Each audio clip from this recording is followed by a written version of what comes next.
आज यहाँ से एक नई सीरीज की शुरुआत हो रही है। हम क्या करने वाले हैं कि अलग अलग फील्ड्स में अलग अलग लोगों ने जो भी कुछ एक्स्ट्रा ऑर्डिनरी अचीव किया है, उनकी कुछ कोटेशंस हैं। उन कोटेशंस के थ्रू हम उनकी थॉट प्रोसेस को समझने की कोशिश करेंगे कि वो किस तरीके से सोचते थे, ऐसा क्या था उनकी सोच में जिसकी वजह से वो कुछ एक्स्ट्रा ऑर्डिनरी अचीव कर पाए। तो आज शुरुआत होने वाली है एल्बर्ट आइंस्टाइन से, लेकिन अगर आप लोग जो मुझे अभी वीडियो में देख रहे हैं, आप चाहते हैं कि कोई पर्टिकुलर पर्सन है जिनकी कोटेशंस की हम डेप्थ में जाएं और उनकी थॉट प्रोसेस को समझने की कोशिश करें, तो आप नीचे कमेंट सेक्शन में बता सकते हैं और मेरे आने वाले सेशंस में मैं एक एक करके उनको कवर करता चला जाऊंगा। तो जो पहली कोटेशन है एल्बर्ट आइंस्टाइन की वो है, everybody is a genius but if you जज a fish by its ability to climb a tree it will live its whole life believing that it is stupid. बड़ी पावरफुल स्टेटमेंट है ये। इसको ध्यान से समझने की कोशिश करते हैं कि अगर कोई और उस फिश को जज करे तो कोई प्रॉब्लम नहीं है, तो इसका मतलब वो बेवकूफ है। यानी कि अगर दुनिया आपको जज करे तो कोई प्रॉब्लम नहीं है, इसका मतलब दुनिया बेवकूफ है। बट अगर वो मछली खुद अपने आप को जज करने लग जाए इस बेस पे कि देखो मैं पेड़ पर नहीं चढ़ सकती तो मैं बेवकूफ हूं, तो वो बेवकूफ है। हर एक की कोई ना कोई एबिलिटी होती है। जैसे सचिन तेंदुलकर है, उनकी अपनी एक एबिलिटी है। एल्बर्ट आइंस्टाइन है, उनकी अपनी एक एबिलिटी है। अगर एल्बर्ट आइंस्टाइन को बैट दे दिया जाए तो वो कैसे लगेंगे? लोग हंसेंगे। या अकाउंट्स में डाल दिया जाता तो क्या होता? जबरदस्ती उनको चार्टर्ड अकाउंटेंट बना दिया जाता तो क्या होता? क्या वो कभी भी ऐसा कुछ अचीव कर पाते जो उन्होंने अचीव किया? No doubt he was a genius, but वो जीनियस क्यों थे? क्योंकि उन्होंने वही किया जो उनकी नेचुरल इंक्लिनेशन थी। जैसे कि एक मछली है, अगर उसको बोला जाए कि पानी में तैरो तो वो पानी में बहुत तरीके से तैर सकती है। ऐसा कुछ कर सकती है कि जो देखने वाले हैं दे विल बी मेस्मराइज्ड। वो कहेंगे कि यार ये कैसे हो सकता है? जिसको पानी के अंदर तैरना नहीं आता है और वो उसको देखेगा मछली को, तो वो क्या कहेगा? ये मछली जीनियस है।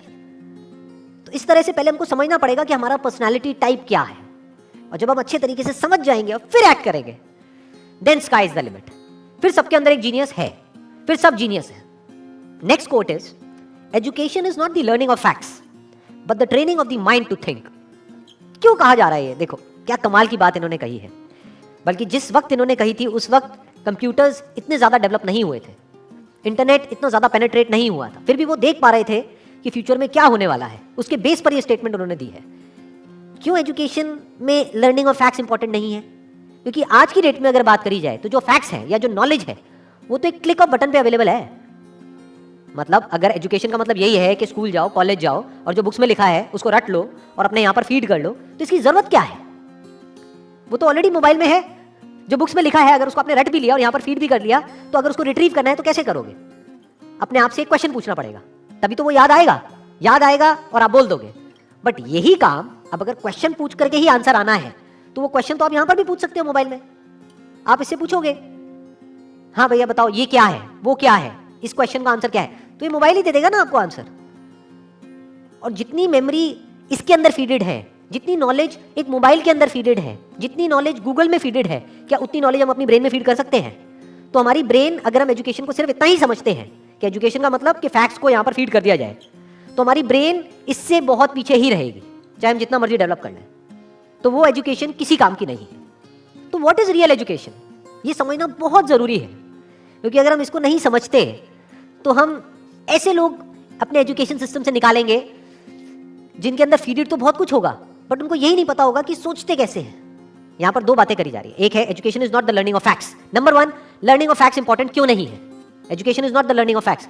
Why learning of facts is not that important? Because all the facts, all the knowledge, all the information is already available on the internet. अगर उसको यहीं पे स्टोर करने का नाम एजुकेशन है तो ये तो किसी काम की नहीं है। वो तो ऑलरेडी स्टोर्ड है आपके मोबाइल में। जब यहां पे स्टोर्ड है तो यहां पर क्यों स्टोर कर रहे हो दोबारा से? As simple as that. Number one. Number two, but the training of the mind to think, कि बच्चों को ये सिखाया जाए कि सोचते कैसे हैं। और सोचना क्यों जरूरी है?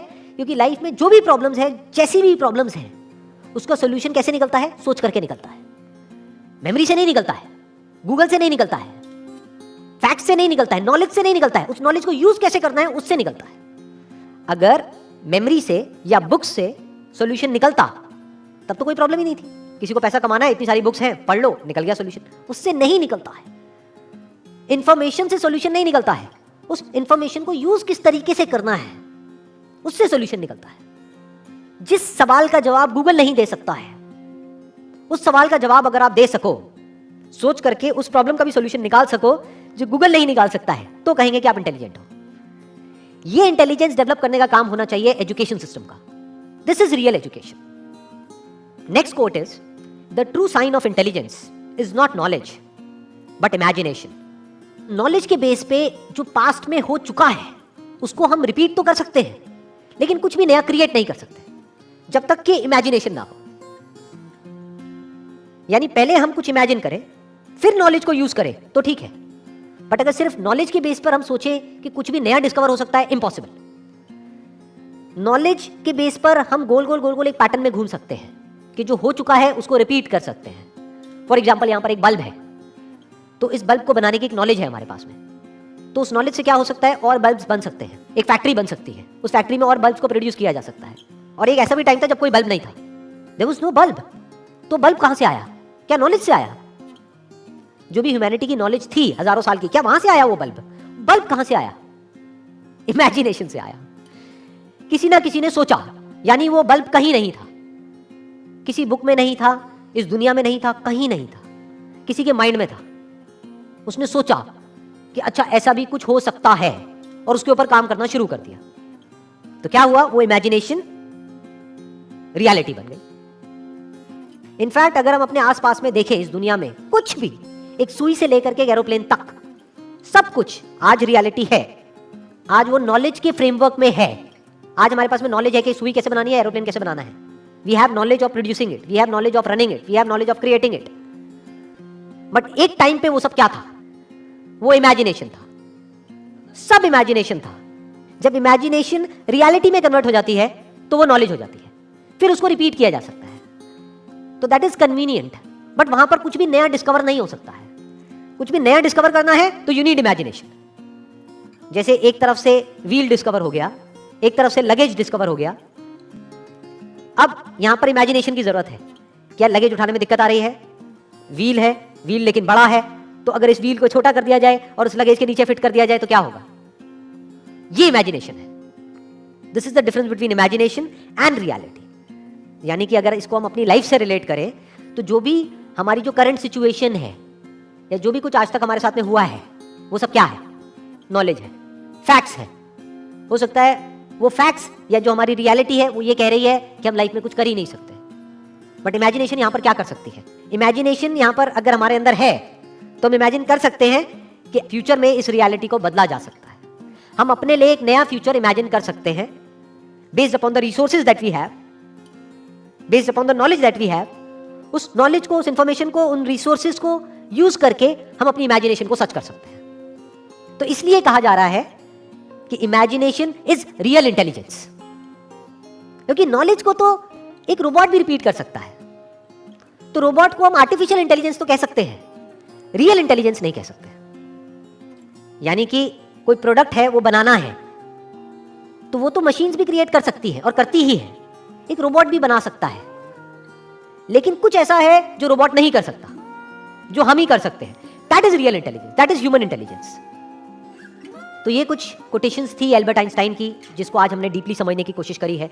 अगर इसके अलावा आप चाहते हैं कि कोई और पर्सन भी है जिन्होंने कुछ एक्स्ट्राऑर्डिनरी अचीव किया है किसी भी फील्ड में और उनकी भी कोटेशंस की हम डेप्थ में जाएं, तो आप नीचे कमेंट सेक्शन में बता सकते हैं। तो मेरे आने वाले सेशंस में मैं एक एक करके उनको कवर करता चला जाऊंगा। Wish you all the very best. Thank you so much.